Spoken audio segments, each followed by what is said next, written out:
probably the hardest thing for me was that we didn't know for 6 months that she was even referred to the Wellbeing Hub.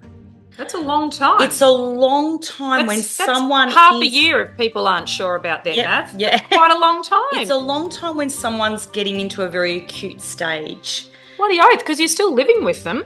Still living with them. And that was when I realised that. Yeah. That was the thing that really, I guess, brought the fire out, which was not a bad thing. Yeah. The fire out in the belly. But one of my biggest probably criticisms of the time was that they didn't engage the family.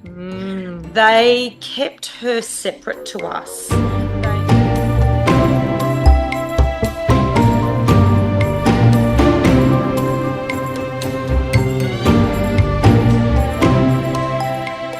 Hello, Quanta folks, and welcome to another episode of Fark the Shoulds Little Sister podcast, Alchemising Education. I am very excited to join you because we're filming from the birth sanctuary today, which is awesome, but I'm feeling a bit lonely. I've got no one next to me.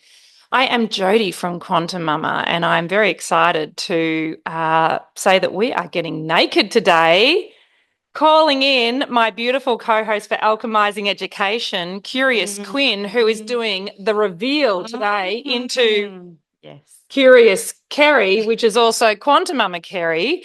And we are going to get naked today talking about why it was that Curious Kerri became Curious Quinn, because there is some serious juice, people, that has happened in Kez's life. And so, Keza, welcome officially to your great reveal. Thank you. Thank you. This is an exciting time for me and one that I feel really ready for. So when Jodi suggested that, would I be ready? It's like, yeah, hell yeah, I'm ready. I'm ready to just talk authentically and talk about exactly what we want to talk about without, maybe hiding behind an alias. Yeah. Being Curious Quinn. Yeah. I like Quinny though. Quinny's very special to me. Yeah. She's served really well, but I think it's really helpful to understand that when we're talking about advocating for our kids, I knew that Kerri is always curious. So she is always Curious Kerri, but she's also QuantiMama Kerri because she is many mothers. And one of the things that when we started talking about doing alchemising education is I'm like, you have got a shit ton of wisdom to share. But when we advocate for our kids, we must be really mindful of how we represent them, particularly in this digital wasteland that is full of, disposable images, disposable messages, and disposable content. I really don't care what people had for breakfast on any given day of the week, certainly not 3 years ago in the middle of May. So, you know what I mean? Like, that impermanence is just so rife through this space, and we want to have real conversations. You've been showing up authentically the whole time, so let me just say that Totally. Oh my gosh, I just love this woman to bits. She just calls it, and she comes straight from the heart. But what happened was we wanted to be really mindful of our kids. Totally. And we're talking about stuff that's happening, and so there's a consciousness about, would my child consent to me sharing this information? Would they feel comfortable with me talking about them in this way? Because we are doing a record that we're doing a public record, aren't we, Keza? Totally. So, so we're going to talk about you. We're going to get naked with you. It is a campaign I've had for some time, people. I love it. We joke about that. We share a women's circle as well, and it's the joke I love to just bring on every 6 months. Okay, girls, when it's how we feel. Can we do the reveal? Can we do the reveal? But we're getting naked today because you're having your official coming out. We're going to retire Curious Quinn. You're going to metamorphosize into the curious QuantiMama Kerri that you are. Where do you start, Keza? Oh, I don't know. Maybe I feel like I've always got a lot to say. And as you know, I am very curious, and I feel like it's really important to just share our perspective on things. We're not trying to convince people, not trying to tell them what to do, but it's more about sharing our journeys, which are raw, which are real, which are heart-based, which are challenging. And I'm hoping that by connecting to other people in our community, whether it be online or in person, both are important to me, that I can speak authentically and not hide behind anything. But yes, protecting my family was an important part of finding my voice and knowing that what we can share can really make a difference. So, yeah, that's probably just what I want to say first and foremost. And I'm ready to just share, as best I can to support other people in their journeys of whatever life is throwing at them, and to always keep an open mind and to, just keep being curious. So one of the things that Kerri's gone through and I've borne witness to for the last couple of years is, and what's created this sort of gun shyness about showing up with a face, is that there's been some, I don't even think challenges is an apt enough word. There has been some fire experiences of how far the parenting journey can take you. And one thing that I think that was really interesting was that we would be sort of talking alongside it, and it wasn't for us to reassure you, but just to be present with you. But you had a fortitude that I think we've hinted at in other episodes, but there were times where you were legitimately worried. Yeah. Right, for the well-being of your child. And there's something very powerful in the way that that Kerri conducted herself through that I think that most people aren't really aware as an option. It's almost like option C. So you get two options usually with looking after your child when their mental health comes into a level of acuteness that warrants attention, right? Shall we say? Yes, yep. So there's a initial response, and it kind of galvanizes relevant services like, the school in your case, and then external services, emergency services. Like there's a few different agencies that get involved. But one thing that I think, this is the richness of what Kerri can do to support other parents out there, and why we felt so strongly about talking about alchemizing education, changing up how kids learn, rethinking how we look at it, re-examining how we as parents view it and what biases we're actually putting in place there. Because you basically came into that space and went, those are really shitty options. Yes. And so let's look at something else. And that's where that curiosity came from. I mean, I'd be like a bull at a gates going, you're not effing doing that with my kid. But I would kind of miss that pause to say, curious about, the efficacy of that or the long-term version of that. And so, I mean, there were some really obvious things that you went, pause, let's rethink that. So things like the suggestion of antidepressant medication for your child. Yep. Can you talk us through, even not if it's just that, but just any of those things that you go back to in the last few years that you say, oh, they were ones where I took them by surprise when I said, I'm curious about that. Yeah, gosh, there's so many moments. So many. And what's exciting now for me is that I feel like I can talk really to the situation with the hope that I can just help others consider that there are options, as you said. There's definitely options, and I feel like in society we don't think that we're the experts in our children's well-being. That's possibly a really big part of it, is that we outsource that to people outside of our home. And it took a lot of, it did take a lot of strength, but it must have been down there. But it took a real sense of that pause was so important. Like when there were times when we were being suggested to do certain things and to take certain approaches where we just went, no.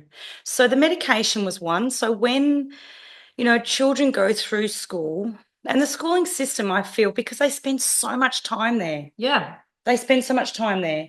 And when I started to recognize that there was such stress in the body of my child, such stress around wanting to be a high achiever, Yeah. really loved to achieve. And from a really young age was encouraged to do that, partly by me because I thought she enjoyed it and she responded well to it, but also because of education. And she was looking at other people, around her, students, friends, teachers who were praising her for being a good student.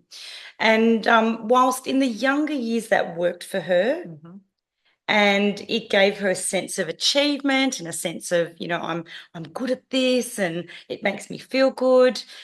It just became harder and harder and harder. Yeah. So when it got to the high school years, she found that that was just compounding. And, the school that she was at was very supportive of hard workers and very supportive of high achievers.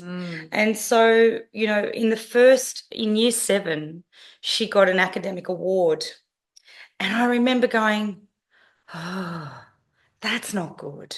Like, that's not good. Like, where does she go from there? Yeah. In her very first year at high school, where, you're transitioning from being the leaders and the top dogs in the school. Yeah, from primary school. Yeah. To then suddenly being in a high school environment where you feel like you have to not reinvent yourself, but prove to yourself that you're still worthy of being that person. She got this academic award, and I just went, that's going to be hard to sustain. Like, how do you do that? Where do you go from? How do you keep striving? So rather than being, the person who was chasing the rabbit, and she was also an athlete or is an athlete and loves to run. So rather than being the person who is chasing, chasing, chasing and trying to strive, which is easier than being the one that's out front being chased. It was suddenly there was this pressure that just came upon her that it's like, how do I maintain that? And, she would spend every night coming home in year 7, doing her homework, all the scheduled things. She would want to be getting those top grades because that's what she was used to. And then it just became hard to maintain. It became really hard to maintain. And I didn't see that as a mum because I was aware that that's a hard journey to take. But, she's a beautiful girl who likes to please and likes to be seen as doing her best and likes to be seen as not coping. So she maintained that for a long time, and she would fiercely defend it, her position. She would fiercely defend, oh, I've got to do that, and it's what's expected of me. And yeah, it's just what she knew. And it was almost like the horse had bolted because I couldn't then at that point even say, darling, don't worry about it. Yeah. It's not important. It's okay to get a B. And I remember she got a C, and she doesn't remember this now, but I remember her in the car saying, oh, I got a C for that maths test, Mum. And I went, yay, high five. Yay, that's great. And she doesn't remember it, but she did respond in a way of absolute disgust. Yes. Like, you can't say that. That's not what you should be saying to me. Yes. But I remember thinking, this is good for her to experience this, being okay with not being the high achiever. So all of these things were happening for her, and I was always questioning, do I say something? Do I not say something? Do I bring her back down to earth? Do I keep her grounded? Do I support her desires to want to achieve and get those A's? Am I being critical of her by not actually, praising her for that? But I stopped praising. So I really stopped going, I'm just going to let it really slide. Just let it slide. Of course, praise her effort. I've always praised her effort. But that wasn't what was, that needed to be just, I don't know, I guess I just needed to take a step back, and I needed to start to be the observer and to just start tuning into what was going on for her. And that's when I realized that the school system for her was not working. Mm. It was actually creating a monster, and in the nicest of ways, a monster in the sense of a mental health perspective. And an addicted monster, an because addicted. in fact, probably, like I'm sure you'll probably talk about this, but the fact was she defended her right to go to school even when the wheels were resolutely falling off and she's driving on axles by Correct. that point. It's one thing I want to just bring attention to, which I think is really potent, is that there's probably a bit of an assumption that kids that suffer mental health issues in school, and we're talking the whole gamut, right? But it's generally related to a peer pressure thing, a not doing well at school thing, you know, perhaps they're falling behind and just not in their, you know, thrive environment of how they learn. You know, there's a whole bunch of other external issues that we would ordinarily sort of place into that teenage years of it just being a time of challenge. Yeah. But rarely is it a child that is actually a high achieving student that appears diligent and appears self-motivated and also is supported by family who are not saying you need to get an A, or you know, an A is not an A plus, or any of those kind of, I think, stereotypical parents that are high achievers and want that for their kids. You know, the assumption that parents only want doctors and lawyers and blah, blah, blah. So, I mean, it's a very moderate situation. You guys are well educated, you're very community minded, you're very approachable and accessible, and I think, you know, have a very positive, you know, outlook on life. So just, I think there's a lot of elements that people would say that's the markings of a very healthy family environment. Yeah. So there had to be something that was creating that dis-ease in her world, and partly it perhaps came from within, and she was bringing in these lessons, but partly it was also, we think, you know, the school environment didn't allow for that luxuriating in failure, for want of a better term. You know, that feeling of maybe it would be nice to have some ungraded things in there, so there wasn't so much pressure and priority put on marks as well.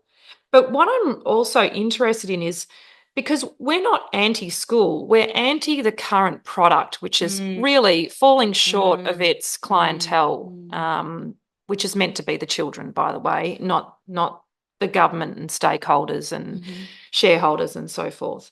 So it's, the product right now is fairly shoddy. What I'm interested in is, we're talking about a very well-regarded school, very well appointed. It costs some money. It's seems to be student led in terms of the way it really fosters independent, globally thinking students, as in global from a community perspective. We think about others and we think about our impact and we think about how we can help the community. So it's got all those attributes that we want for our kids as we're shaping young minds. Tell me, if you wouldn't mind, what it was like, because you could see a kind of decline, but then it really felt like the shit hit the proverbial fan big time. What was that experience like with doing your best to communicate effectively with the institution at the same time? That was probably our trickiest part. Yeah. Because, you know, these young people want to be independent, right? And they want to hear from voices outside of their own home. And, you know, I thought my role as a parent was to be, you know, always leading them along the way. But I learned that actually they need to find their own way, right? Yeah. They need to find their own. We need to give them those opportunities. It's not always about what I think, it's about what they think and their experiences. But what I found was one of the challenges we had was that at the time that things were starting to become very difficult for her, she had a beautiful person at the school, the head of house, they called them, who really could see that things were not right. And then we had a wellbeing hub at the school. So obviously they wanted to show that they were looking after wellbeing. So then she was referred to the wellbeing hub for some support to just try and see if they could help her. And what was probably the hardest thing for me was that we didn't know for 6 months that she was even referred to the wellbeing hub.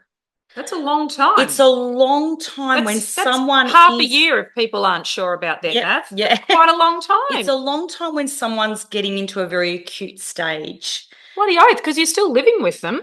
Still living with them. And that was when I realised that. Yeah. That was the thing that really, I guess, brought the fire out, which was not a bad thing. Yeah. The fire out in the belly. But one of my biggest probably criticisms of the time was that they didn't engage the family. They kept her separate to us. And look, understandably, she was struggling, but there's this perception that they need to protect the children. Now, as you said before, we're a family, middle class, well-educated, very approachable. Yeah, sure, it would have come as a shock to me to start with, but of course, I wanted to know. Yes. I wanted to be there. I wanted to be able to work with them. And I felt like what had happened was that we were separated. And in fact, they put a real wall between us and her. And that was the bit that possibly was the hardest to then break down. So we were behind the 8 ball, and it took us a long time to catch up because she trusted them. And not to say that they didn't care for her, because she built up a really lovely relationship with the people in the Wellbeing Hub. Yes. And for that, I am grateful. Yes. Because she did have that opportunity to lean on somebody. Possibly the hardest thing for our teenagers is that they don't want to let us down. They don't want to let us down. They don't want to seem like they're not coping, and especially for her, because she was a high achiever, right? She took pride in being able to, and independent, fiercely independent. So, she took pride on being able to do these things herself. And I think her soul knew that she needed this journey of finding her own way out of this, because the gold is now that she's had that internal, that opportunity to go inside and to really find her own voice, which has been one of the greatest gifts of this experience. But yeah, that was probably the hardest thing with trying to work with people. Yes. And they, because of her age at the time, now I keep forgetting, but I think she was 14 going on 15. Yeah. And so at that time there was a law around the fact that they didn't have to engage parents. Which seems awfully young when you're the parent of the 14 or 15-year-old. Absolutely. And we know that age is not a great marker for setting boundaries and rules around these things, because every child is different. Some are far more mature at a certain age than other kids. Some are really late bloomers, so it might not be till they're 25 when they've actually got their maturity to be able to manage things. So having these age-related sort of rules around when to engage people, when to not, what to say, what was just ludicrous in my mind. Like I was really I really felt very strongly about that. Yeah. So I feel like that was probably the biggest challenge, was not being engaged. Like their responsibility was for the student, not for the family. Yes. And I could see that. I can. You can always appreciate the rationale for that, but there's no agility in there. Like you could come back to the basics of you're actually funding the schooling. So you're paying all those thousands of dollars per year for that wellbeing hub to exist in addition to all the other services that are there.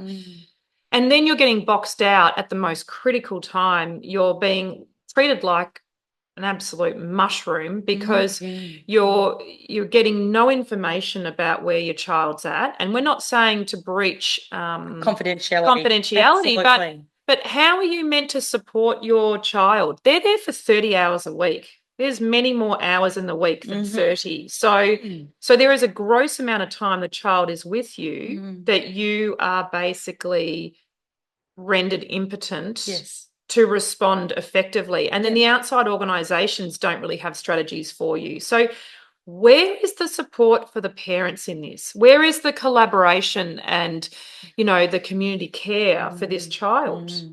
That was the biggest thing. And we even brought in someone, a family support, like a counsellor. They're an independent. Independent. Yeah. And sought them to come into the school with us for a couple of the meetings because we felt like we weren't being heard. Yeah. We felt like we were being kept in the dark. And we felt like, were we enabling situations? Like we didn't even know what was behind it, because at that point she'd shut down and she didn't know herself. She was so overwhelmed. And just didn't know where to turn and what to do. So she was in complete overwhelm. And we, of course, desperately wanted to help that. But then we got really, as parents, really confused around, are we enabling this? Are we making it worse? What can we do to support? Where do we need to sort of step in, not step in? But there was no one guiding us. Yeah. No one guiding us in that regard. Well, except no one with authority. So the white coat thing, you didn't use them as your point of reference. You asked questions and then, made decisions based on that information. But one thing that I think can be so confirming for our listeners out there, parents of troubled teens, is that this woman and her equally amazing husband, no, he's a little bit less amazing, you're more amazing. I love her husband, but really, sorry, mate.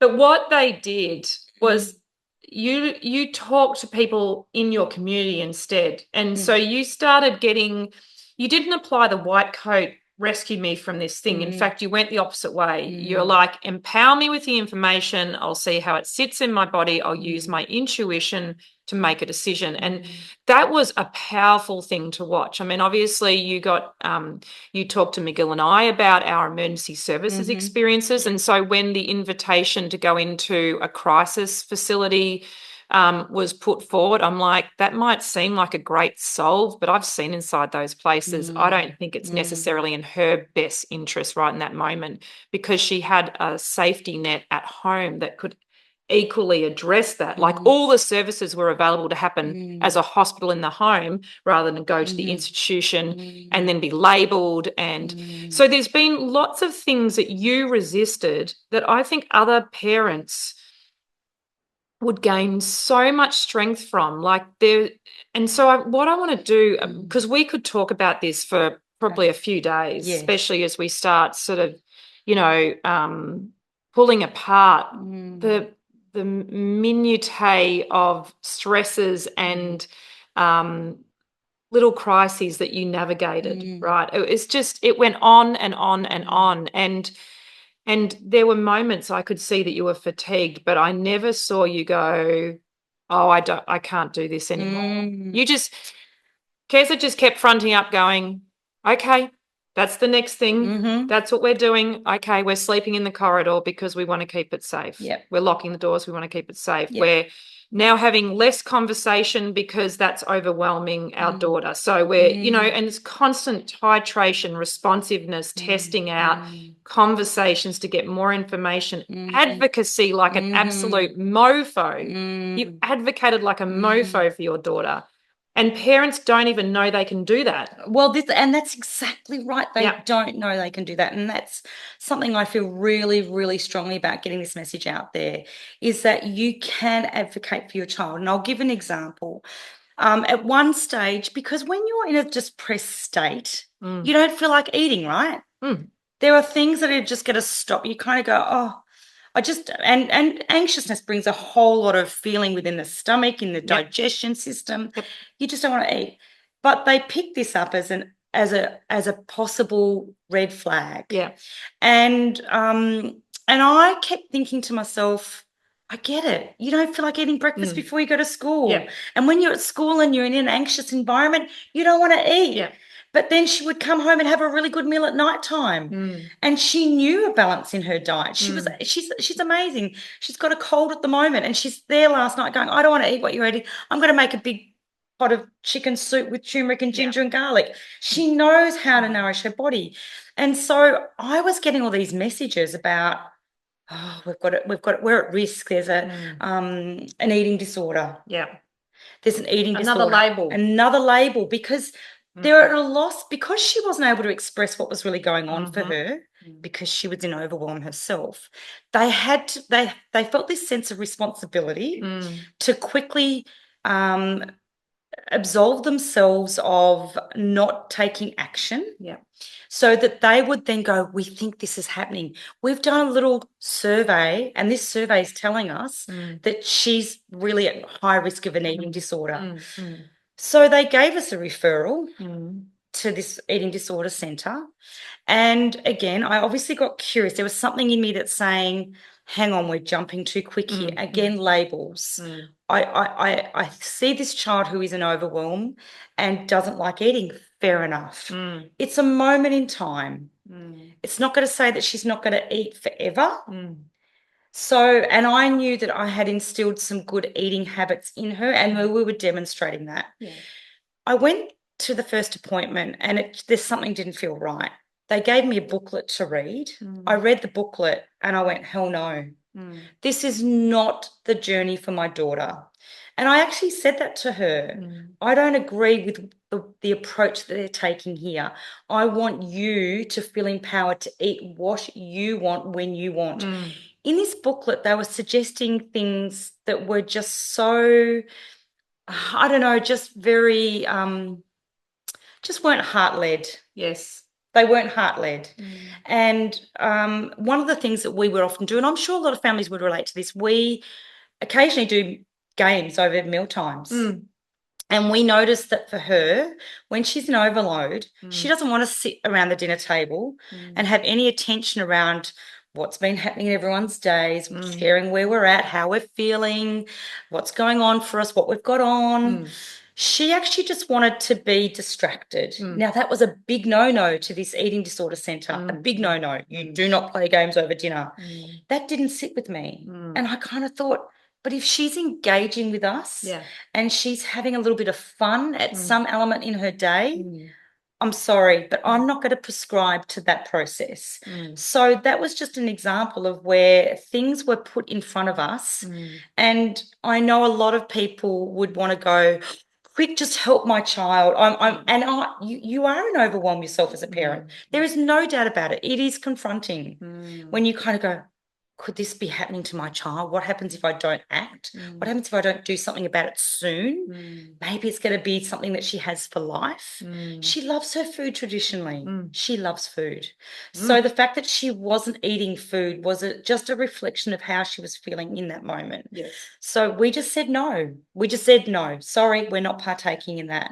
And again, I'm sure people were looking at us from inside the system, and even maybe the wellbeing hub at the time, thinking, oh, this could end badly. But I just knew that if we continue to be the example to our child, to continue to show her love and to give her empowerment, that was the other really big part of our process, is to how can we empower her? Let's not put a label on her. Let's not tell her that this is an issue.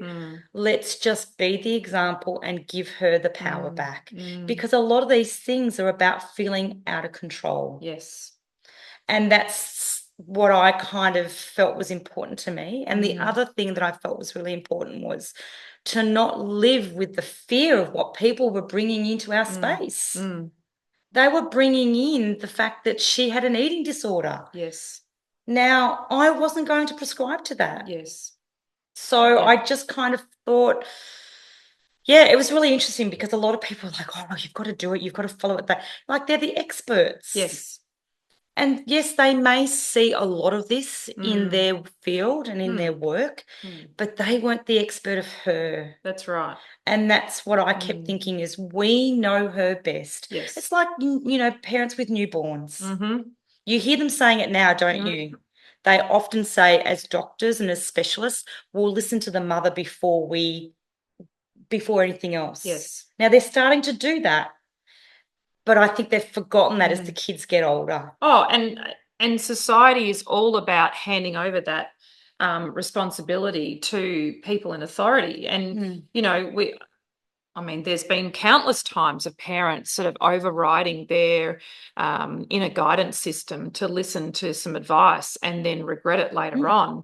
I'm not saying you regret all decisions, but you must notice when you feel it in your body and it's not right. I mean, particularly for the mother, they have had the longest and most intimate relationship with the child. They obviously provided the egg, then they provided the, opportunity for the fertilization and all the right environment. And then they grew these cells into a whole human being, which is extraordinary in itself. Yes. And then they gave birth to them, and then they nurtured them through breastfeeding and, all the other negotiations. And they managed not to bury them in the backyard when they were going through the terrible twos. So you kind of, by the time you get to teenagehood, you're quite invested in these suckers. So it's like, why do we even need to explain that we will gather the information and then we will make a considered decision, and we'll be okay with adjusting that, we won't anchor to it. But this society wants labels. It's all part of, I think, the drama cycle of needing containment, needing to know that we are the victim of our lives. Having answers, feeling like having answers, knowing it's outside of our control. We're actually not empowered in that sense, or we're empowered only to these kind of parameters. And it's such bullshit. So one of the things that I feel really strongly about is the overuse of labeling, particularly for our kids, because you are limiting them before they've even got out of the gates, and particularly, as you say, in your daughter's case, one of the things we know with stress is that the digestive system gets downregulated. That's the whole point, because it takes a crap ton of energy to break down food. So you naturally go off your food when you are stressed. Yep. I mean, that's a great way to stay skinny. It's also a great way to get sick. But, that's the point. The body is beautifully set up to be responsive to these stress situations. So why, as people who are on the fringes or part of the medical system, is that not apparent to them? Yeah. Like, why does this come up? Why do we need another label? And so that's where we need to, I'm not suggesting we put blame on these professionals, but we must notice what belief systems we are financing. Yes. And that is absolutely financing the belief that we need labels to create understanding, but we need curiosity, and we need observation, and we need perhaps a wider scope of looking at the picture and saying, what am I missing? What's another reason for this? And having a pause. We're in such a hurry. And you guys didn't do that. And, I'm pleased to say that probably this conversation's coming at a time where you probably feel like you're out of the woods, or certainly you can see the potential future where you're out of the woods and out of the crisis zone. And we live in an environment where there has been an alarming rate of youth suicide here, and it catches people unawares. It devastates the community, and I still think we're reacting too slowly to it. So one of the things that I really wanted was for Kerri to share, like, this, rounding out a bit more information to what we've hinted at, because you're an example of how you can do it, and the impact, I think, has been so empowering for your family. It probably felt ugly as sin. You're like, of course, that's a 1-star experience, quite frankly. Yeah. If I can go back and do it again, I'd love a 5-star next. Correct. Yeah. We'll go the high value option, but the knock-on effect of what's happened, and the wisdom. So be certain that we're going to have more of these conversations, because Kerri is just a wealth of knowledge with this stuff. She walks the talk of what we've done. I walk the talk of the birth stuff. Curious Kerri is walking the talk of how you can advocate for your child when you think you've lost them, that teenagehood.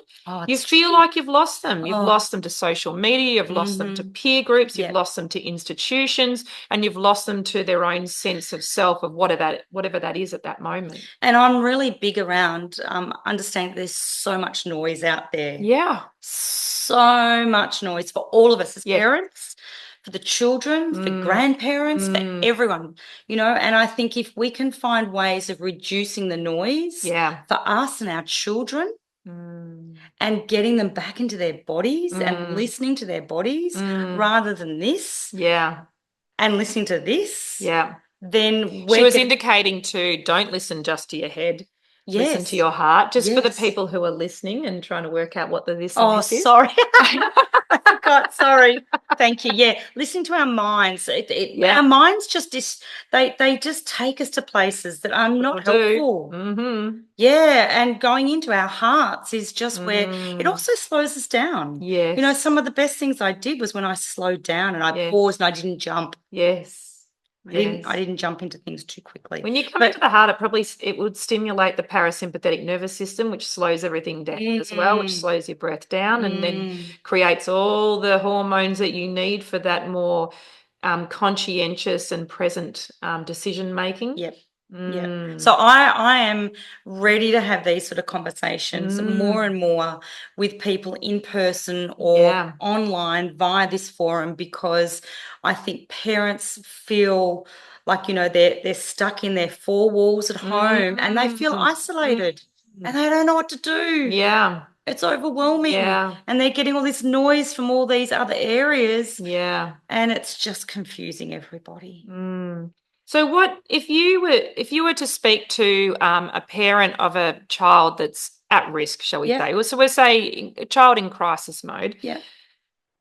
What's the top bit of advice you've got for them right now? I would,